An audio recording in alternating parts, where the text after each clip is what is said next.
Assalamualaikum warahmatullahi wabarakatuh. Apa kabarnya anak-anakku sekalian? Semoga selalu dalam keadaan sehat walafiat. Amin. Amin ya rabbal alamin. Baiklah, pada kesempatan kali ini kita akan membahas pelajaran pendidikan agama Islam kelas 5 bab yang keempat dengan judul Hidup Lapang dengan Berbagi. Tujuan kita mempelajari bab ini adalah yang pertama, peserta didik mampu menjelaskan konsep zakat dengan benar. Nah, yang kedua, peserta didik mampu membedakan jenis-jenis zakat dengan benar. Sebelum kita memulai pelajaran, terlebih dahulu sebaiknya kita awali dengan membacakan doa secara bersama-sama. Bismillahirrahmanirrahim. Rabbi zidni ilman warzuqni fahman waj'alni minas salihin. Pada pertemuan kita kali ini, kita akan membahas tentang zakat. Apakah kalian sudah tahu apa itu zakat? Atau mungkin kalian sudah pernah membayar zakat? Baiklah, mari kita bahas satu persatu. Zakat artinya tumbuh, berkembang, suci dan berkah. Sebagaimana firman Allah Subhanahu wa taala dalam Quran surat At-Taubah ayat 103. Sedangkan secara istilah, zakat adalah harta milik seseorang muslim atau milik badan usaha yang wajib dikeluarkan menurut ketentuan syariat Islam. Apakah sudah ada yang tahu ada berapa jenis zakat? Ya, tentunya ada dua macam. Yang pertama adalah zakat fitrah atau yang lebih dikenal dengan zakat jiwa. Nah, yang kedua adalah zakat mal atau yang lebih dikenal dengan zakat harta. Zakat fitrah adalah pemberian bahan pokok menjelang hari raya Idul Fitri dengan syarat dan ketentuan yang telah ditetapkan. Zakat fitrah berupa bahan makanan pokok. Banyaknya bahan makanan pokok yang berupa beras yang wajib dikeluarkan adalah 2,5 kg atau setara dengan 3,5 liter. Kemudian, kapan waktu yang tepat untuk mengeluarkan zakat fitrah? Ya, zakat fitrah wajib dikeluarkan saat matahari terbenam di akhir bulan Ramadan atau pada malam hari raya hingga sebelum sholat Idul Fitri. Namun, boleh juga zakat fitrah dikeluarkan selama bulan Ramadan. Yang paling utama sebagai penerima zakat fitrah adalah fakir miskin, karena merekalah yang paling membutuhkan, sehingga pada saat menerima zakat fitrah mereka akan sangat bahagia.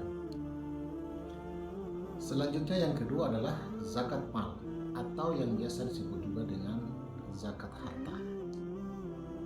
Adapun yang termasuk zakat mal adalah hasil perdagangan atau pertanian dan perkebunan, penangkapan ikan dan peternakan, barang temuan dan perak. Selanjutnya, seperti apakah ketentuan orang yang wajib membayar zakat? Nah, orang yang wajib membayar zakat antara lain: 1. Beragama Islam. Yang kedua, balik dan berakal. Yang ketiga, bebas dari hutang dan merdeka, bukan budak atau hamba sahaya. Adapun ketentuan harta yang wajib dizakati adalah: yang pertama, diperoleh dengan cara yang baik dan halal. Yang kedua, hartanya terus berkembang atau memberi keuntungan bagi pemiliknya. Yang ketiga, harta tersebut milik sendiri dan berhak menggunakannya. Dan yang keempat, telah mencapai 1 tahun atau telah mencapai nisab. Selanjutnya adalah siapakah penerima zakat? Ya, sebagaimana tadi telah disebutkan bahwa penerima zakat telah tercantum dalam Al-Quran surat At-Taubah ayat 60 yang berbunyi, أعوذ بالله من الشيطان الرجيم إنما الصدقات للفقراء والمساكين والآملين عليها والمؤلفة قلوبهم وفي الرقاب والغارمين وفي سبيل الله وابن السبيل فريضة من الله والله عليم حكيم. Artinya, sesungguhnya zakat itu hanyalah untuk orang-orang fakir, orang miskin, amil zakat yang dilunakkan hatinya atau mu'alaf, untuk memerdekakan hamba sahaya, untuk membebaskan orang yang berhutang, untuk jalan Allah, dan untuk orang-orang yang sedang dalam perjalanan, sebagai kewajiban dari Allah. Allah Maha mengetahui lagi Maha bijaksana. Berdasarkan ayat tersebut, maka penerima zakat adalah sebagai berikut. Yang pertama, fakir, yaitu seseorang yang tidak tercukupi kebutuhan pokoknya atau tidak memiliki harta. Selain itu, ia juga tidak memiliki pekerjaan. Yang kedua, yaitu miskin, adalah orang yang memiliki harta tetapi tidak mencukupi untuk kebutuhan pokok sehari-hari untuk dirinya dan keluarga. Amil, yaitu orang yang ditugaskan pemerintah, ditugaskan lembaga zakat atau imam untuk mengelola dan mendistribusikan zakat. 4.